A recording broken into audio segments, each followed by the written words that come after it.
Hey everyone, Crumplecorn here with some more Assassinate action, this time on MSM, which thankfully has been added back into the rotation in the new DLC.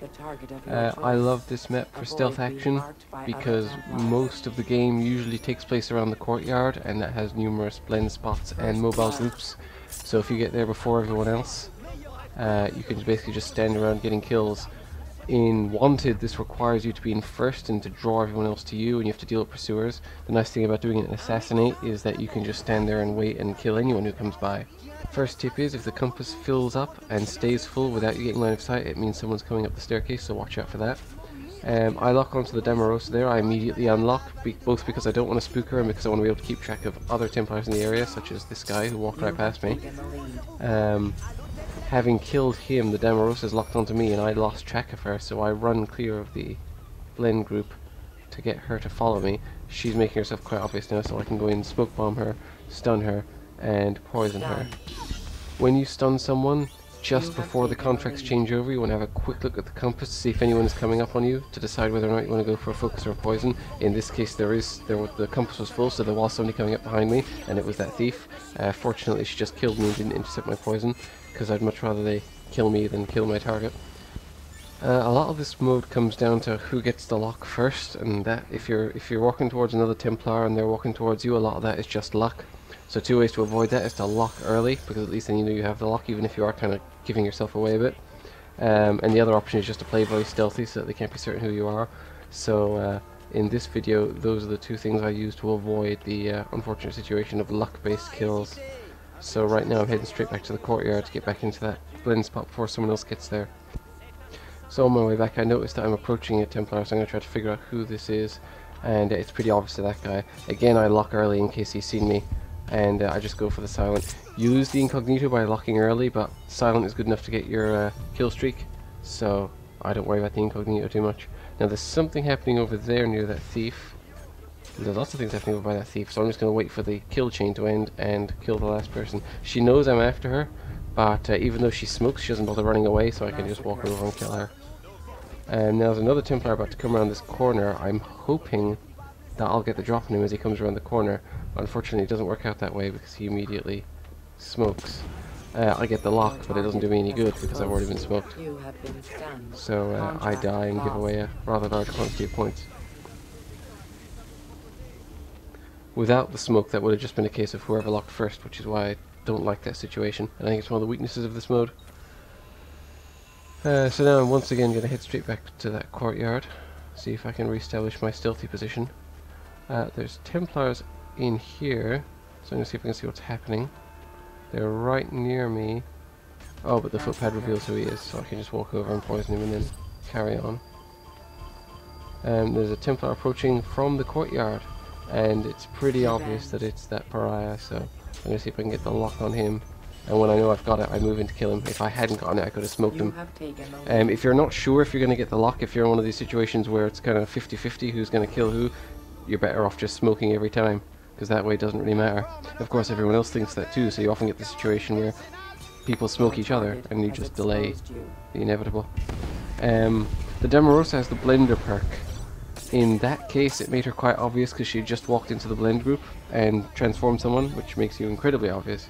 But in general, it's a bad idea to use, because if you go to a blend group where you know there's a Templar and you see two people who look the same, it kind of gives away that yes, that's somebody using the blender perk, so it's best to avoid it completely in this mode.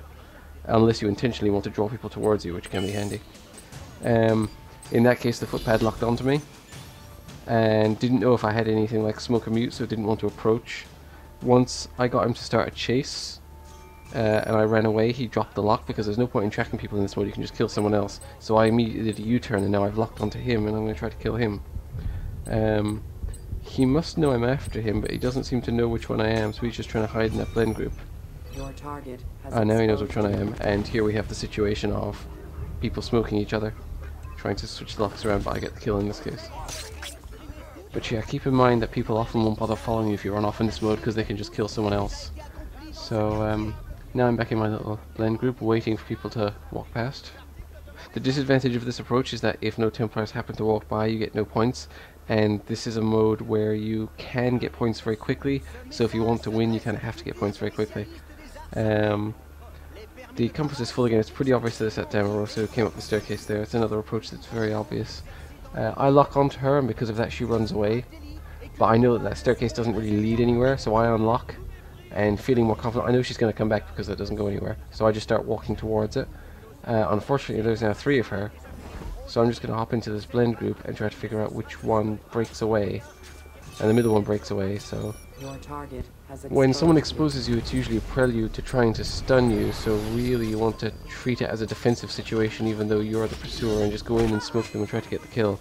In that case I went for the poison, realised that there was another Templar on their way and immediately went to intercept them. I died to the thief, but I'd rather die myself than have them intercept the poison, so if I do poison someone and notice that someone else is coming, I'll make myself obvious and try to distract them from the fact that they can intercept the poison kill. And if I'm lucky, I'll actually get a double kill out of it, which is always nice.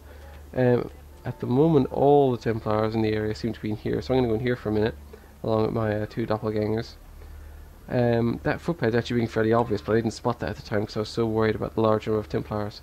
In a situation like this, if you make yourself obvious, there's going to be 3 people on top of you in a second, so you want to move very carefully and just see what happens. Who will move first?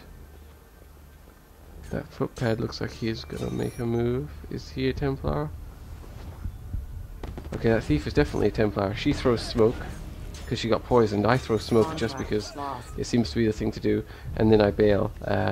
If you're in a situation where there's a lot of Templars like that, unless you know exactly what's about to happen, you just want to run away. Throw smoke, throw firecrackers, throw something and just run away, because you're going to die. This is an incognito kill. This is the one of the properties of Assassinate, is that only movement after the lock counts, so you can jump off a rooftop, fly through the air and still get an incognito kill. This guy's after me. I kind of bluff him by moving around as if I've got defensive stuff and get him to throw smoke, but the reality is I don't have anything, so he's able to kill me. And I think I will now go straight back to the blend group in the courtyard again once I respawn. In general, when you're blending in static groups, what you want to be doing is watch out using line of sight for Templars to enter the area. Keep track of them, but don't lock onto them until you intend to kill them, because if you lock onto them, you will panic them. So don't lock until the last second. There's that footpad again. I locked onto him early because I know he's a good player, so I don't want to get into the whole who locks who situation. Again, ran off down the stairs just like the Damarosa did earlier. There's nothing down there, so I knew if I unlocked him he would probably come back. And here he is. And because of a conveniently placed mobile blend group, I'm able to get a hidden bonus. Here's an example again of the compass filling up without getting line of sight, indicating that someone's coming up the staircase, but because I was so concerned with that footpad, I didn't notice it and didn't react in time. Unlike in Wanted, you can choose your targets in this mode, which means that if somebody kills you in a certain area, you can just go back and find them straight away. So the fact that I'm always hiding in basically the same area should tip off players to the fact that if there's an engineer standing in that particular blend group, that's probably the person who has locked onto them. The resistance perk gets used in this mode to prevent you from getting focus kills on people you stun. Here's an example of somebody using it. You can still go for the focus, you just have to be ready to react fast if they get up quickly. So don't just assume they're going to lay down long enough for you to get the focus. Be ready to hit the kill button or the poison button the instant they start to move. Otherwise, they're just going to pop up and stun you and kill you. Which would be very embarrassing, really. I'm on my way back to the courtyard again. Only a minute left. I want to see if I can get some last kills. Approaching like this, I mean, there's obvious and there's obvious. This is pretty freaking obvious. But since there's only a minute left, I'm kind of rushing and just hoping nobody kills me as I round the corner. What I find is an instance of somebody stunning and going for the focus kill. So what I do is I move in and I kill the stunner first, then I drop smoke and I kill the stunnee. I don't know if smoke is actually necessary for that. It looks like there might have been enough time to get both kills without the smoke, but I didn't want to risk it. Anything else works. Firecrackers also works. Anything you can do to delay them, but ideally if you have poison it's perfect because you can poison one and just kill the other. But it's a great way of getting a double kill. Here's another person coming up the staircase. The other big disadvantage of those staircases is it leaves you right next to that giant blend group, so I try to avoid going up the staircases whenever possible because it's very obvious on the compass and you're basically walking straight into an area where your pursuer is probably going to be. That's it for this game. Still feel like this is particularly easy on MSM because of that courtyard, but it works basically the same on any map. Just find a hotspot that people are going to walk past and stay there. You can also do it if a Templar is walking towards you. You can see them on the compass before they get into line of sight, dive into a haystack or sit on a bench and surprise them when they get close. That's all for now. Thanks for watching, and I'll see you next time.